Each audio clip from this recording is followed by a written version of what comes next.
Good morning. Good morning po at, umaga pong ito, usapan po natin ang worship. Is it worth ba na mag-worship tayo sa Lord? Kailangan ba 'yun talaga? Kailangan ba talaga na sambahin natin ang Diyos na buhay? So alam niyo po, if you really love the Lord at kung naiintindihan niyo pong mahalin ng Diyos, kailangan po natin i-worship ang Panginoon. Sapagkat ang worship po, sabi po sa dictionary, it means reverence. It means an adoration. It means yung binibigyan mo ng kahalagahan ang worship o binibigyan mo ng kahalagahan ang isang bagay o ang isang Diyos. So, ang worship po, it's not only a very religious thing, it's about anything na iyo pong binibigyan ng sobrang halaga. So, kaya nga worship. Kaya nga kung ano yung value ng Lord sa'yo, kung gaano siya kahalaga sa'yo, siya po ay sasambahin natin. Sabi dito, when you really love God, you should worship the Lord. In Romans 12:1, sabi po diyan, because of God's great mercy to us, offer yourself as a living sacrifice to God, dedicated His service and pleasing to Him. This is a true worship that you should offer. We first offer ourselves, hindi po yung ating mga bagay na gustong ihandog. Halimbawa po yung mga things, 'di ba po? Ang kailangan ng Panginoon muna ikaw, sapagkat sabi nga po natin nung nakaraan, ang gusto ng Panginoon ay hindi yung mga sacrifices natin, yung mga bagay na gusto nating ibigay sa Lord. Kung hindi ang iisa lamang po ang pwede nating ibigay sa Lord at yun po yung gustong-gusto niya, which is 'tong buhay po natin.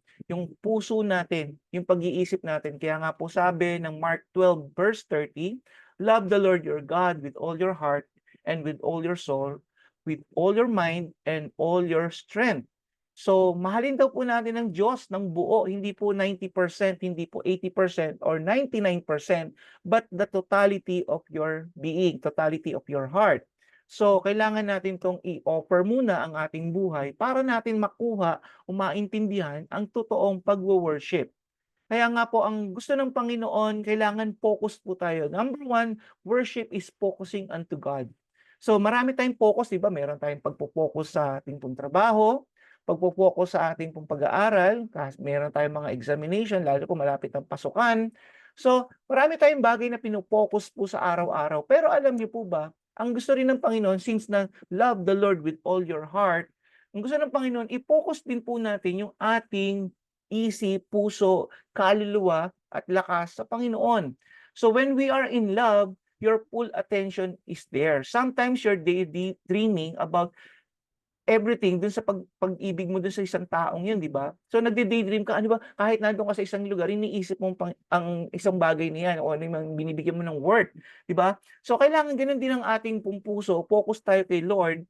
So alam mo ba na God is so focused ay sa iyo at sa akin, sa lahat ng mga nakikinig at nanonood nito, focus ang Diyos sa'yo. Because, doon kahit nandun siya sa langit, nakatutok ang kanyang mga mata sa ating lahat. So, He gives all the attention sa ating lahat. Even nandun pa lang tayo sa sinapupunan ng ating mga ina, nandun na po yung focus ng Panginoon. Even when you are in the darkest hour, darkest part of your life right now, may pinagdadaanan ka, ay nandoon nga po na ang Diyos, ang mata niya ay nakatingin pa rin sa'yo.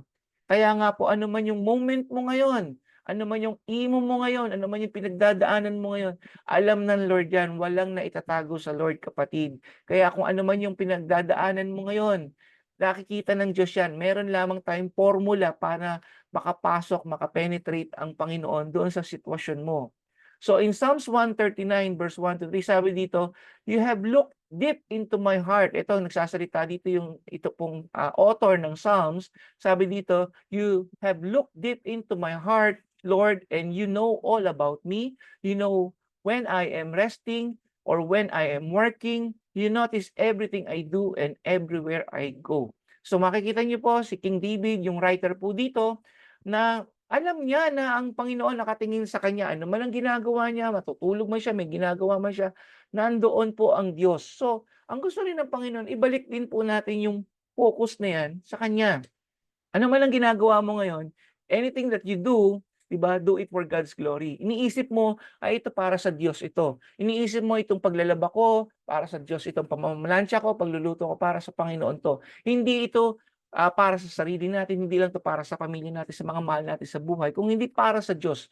Kapatid, 'pag ganyan po ang nangyari, ganyan po yung ating mindset, ganyan po yung heart po natin, naniniwala ako magkakaroon ka ng kagalakan sa iyong ginagawa sa araw-araw. Magkakaroon ka ng meaning kung bakit mo ginagawa yan. Hindi kayo napipilitan lang, hindi siya obligation lang, 'di ba? So, number 2 sabi ko, worship is expressing your affection to God. So, number 1 po kanina, focus tayo kay Lord. Number 2, kailangan i-express natin yung affection. Kaya hindi lang puwede tayo pupunta ng simbahan o pupunta sa isang gathering na kung saan akala natin we are worshiping God. Hindi po, kailangan po merong emotion, kailangan po may affection. 'Di ba, ini-express mo just like 'pag in love ka, 'di ba?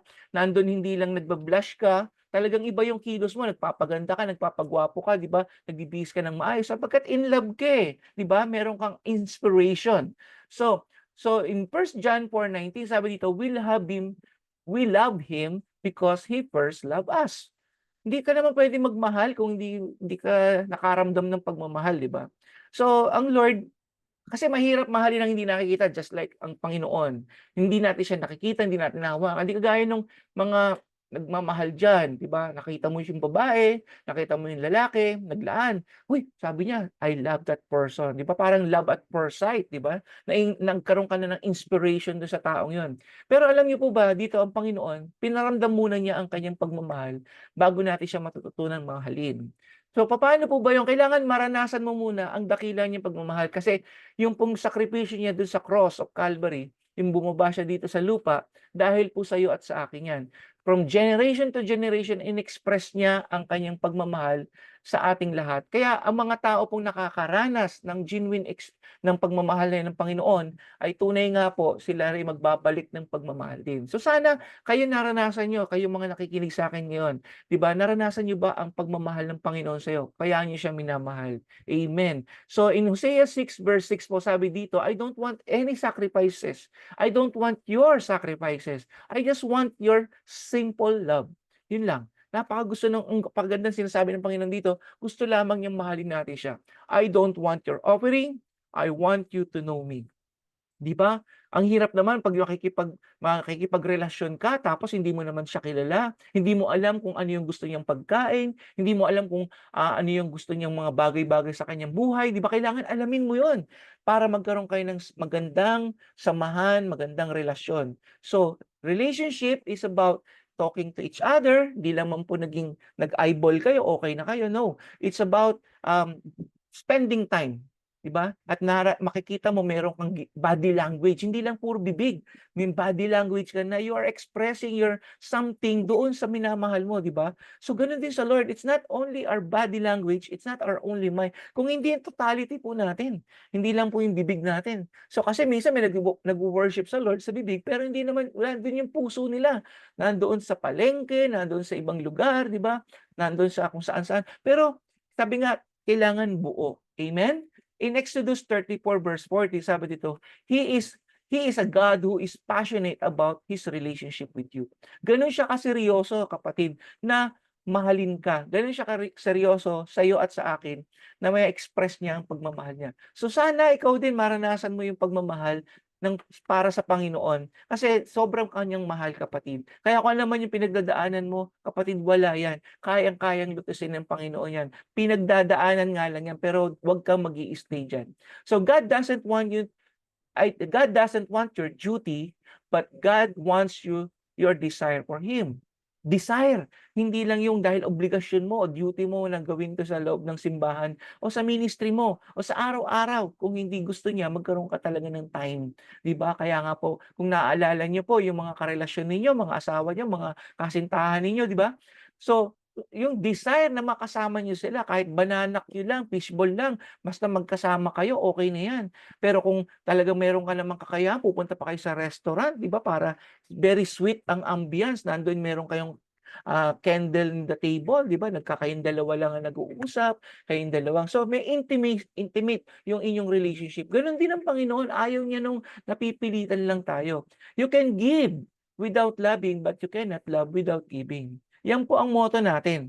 Puwede naman tayo magbigay ng hindi tayo nagmamahal, pero hindi ka puwedeng magmahal, hindi ka nagbibigay. Amen? So 'yan. So meron pong gusto ko pong ipagpatuloy ito sa susunod po, bukas po, araw ng Biyernes, na kung saan, gusto kong ma-internalize niyo po yung pong dalawang munang bagay na yun. Focus tayo kay Lord at ang pangalawa gusto niyang i-express mo yung pagmamahal mo sa kanya. Yes, I believe hindi po lahat kayo ay naranasan ninyo yung pagmamahal sa Diyos. Pero sasabihin ko po sa inyo sa umagang ito na ang pagmamahal po ng Diyos ay natututunan sapagkat ito ay mararanasan mo. Kaya nga po sabi ko nga kailangan maranasan mo yung genuine love. Yung genuine experience mo sa Panginoon. Buhay po ang Diyos at mararanasan po siya at hindi po ito basta lamang, nandiyan sa isang tabi o nasa isang gilid ng Panginoon na kung saan kinikilala natin siyang Diyos. Buhay po siya, nararanasan po ng isang tunay na mananampalataya ang presensya ng Panginoon. So, gusto kong pagbulay-bulayan mo, i-meditate mo muna itong aking, binigay sa iyo ngayong umaga na kung saan gusto ng Panginoon ikaw, yung pagmamahal mo, yung passion mo, yung affection mo, yung intimacy mo sa kanya. Amen? So kung hindi mo pa nararanasan 'yan, learn. Paano mo ba 'to mangyayari? Kasi napakaganda po 'pag naranasan niyo po 'to. So sa umagang ito tayo po'y manalangin. Salamat po Panginoon, sa umagang ito Panginoon, araw ng Huwebes na kung saan na kayo po ang kumikilos sa lahat, Panginoon, na nanonood at sumusubaybay ng vlog na ito, Lord God.